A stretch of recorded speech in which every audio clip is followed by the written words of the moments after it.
Halo sahabat Dipa, perkenalkan nama saya Ogiti Tasya Alexandrina Relam. Saya mahasiswa dari Universitas Samratulangi Manado, Fakultas Ilmu Budaya, jurusan Sastra Inggris. Tujuan saya membuat video ini karena saya mendapat tugas dari salah satu mata kuliah Bahasa Indonesia Profesional untuk membuat materi pembelajaran. Materi kita kali ini adalah membaca. Dan kita akan membaca sebuah cerita rakyat dari Tondano, yaitu cerita tentang legenda Danau Tondano. Sebelum kita masuk dalam cerita, kita akan belajar mengenai cerita rakyat. Cerita rakyat merupakan cerita yang berasal dari masyarakat dan berkembang dalam masyarakat pada masa lampau yang menjadi ciri khas dari setiap daerah yang memiliki kultur budaya yang beraneka ragam, yang di dalamnya mencakup budaya sejarah yang dimiliki oleh masing-masing bangsa. Pada umumnya, cerita rakyat ini mengisahkan suatu kejadian di suatu tempat atau asal muasal terjadinya suatu tempat. Tokoh-tokoh yang dimunculkan dalam cerita rakyat biasanya berwujud manusia, binatang, dan juga dewa. Jadi dalam cerita rakyat dipakai 3 wujud untuk mengisi suatu cerita rakyat. Cerita rakyat ada bermacam-macam. Kali ini kita akan membahas tentang legenda, seperti materi yang akan kita baca sebentar. Legenda merupakan cerita rakyat yang mengisahkan tentang terjadinya suatu tempat atau wilayah.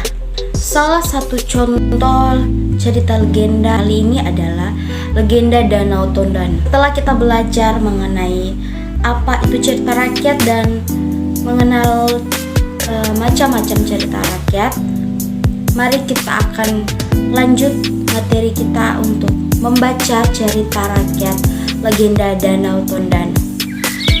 Pada zaman dahulu di daerah Tondano, Sulawesi Utara, berdiri gunung yang menjulang tinggi. Di lereng gunung itu terdapat 2 kawasan atau wilayah, yaitu utara dan selatan. Wilayah selatan dikuasai oleh seorang Tonaas yang memiliki putra tunggal yang bernama Maharimbo. Sementara penguasa wilayah utara juga memiliki anak tunggal yang bernama Marimbo. Penguasa bagian utara diselimuti kerisauan saat memikirkan pewaris tahtanya nanti, karena anaknya seorang perempuan. Untuk mengatasi hal itu, ia membuat suatu ide yang terasa aneh. Ia meminta anaknya untuk berpakaian dan berperilaku layaknya laki-laki, dan meminta ia untuk tidak menikah seumur hidup. Permintaan Tonaas Utara disetujui dan diikrarkan dalam upacara adat di hadapan Opo Empung. Apabila sumpah itu dilanggar, maka akan terjadi malapetaka yang dahsyat di tanah itu. Sementara itu, rupanya Tonaas wilayah selatan memiliki masalah yang hampir sama. Maharimbo diminta bersumpah untuk tidak menikah selama ayahnya masih hidup. Pada suatu hari, kedua pewaris tahta tersebut bertemu di daerah perbatasan. Maharimbo merasakan bahwa orang yang dilihatnya itu, meskipun berpakaian seorang kesatria, tetapi memancarkan kelembutan seorang wanita. Ia menjadi penasaran dan ingin mengetahui orang misterius itu. Pada pertemuan berikutnya, yang dimulai dengan pertengkaran atau perkelahian, Maharimbo berhasil membuka tabir bahwa orang misterius itu adalah seorang perempuan. Dialah Marimbau. Kemudian mereka berdua saling menaruh hati dan bersepakat untuk menjadi sepasang suami istri dan bertekad untuk mempersatukan kedua wilayah tersebut. Namun, mereka lupa bahwa mereka telah melanggar sumpah yang telah mereka ikrarkan. Keesokan harinya, tiba-tiba terjadi gempa dan gunung meletus yang begitu dahsyat, sehingga memusnahkan daerah itu dengan bebatuan dan larva, dan berubah menjadi suatu kubangan besar yang akhirnya menjadi danau yang kita kenal sekarang dengan nama Danau Tondano.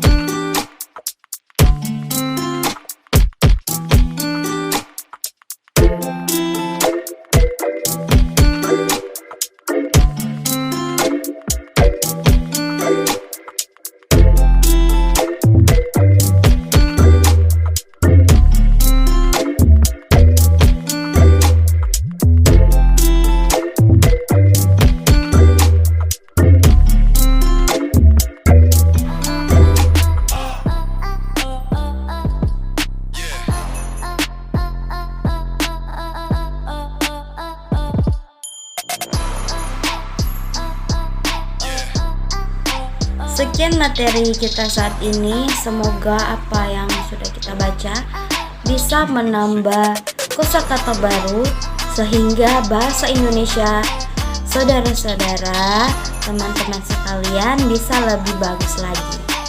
Semangat untuk belajar.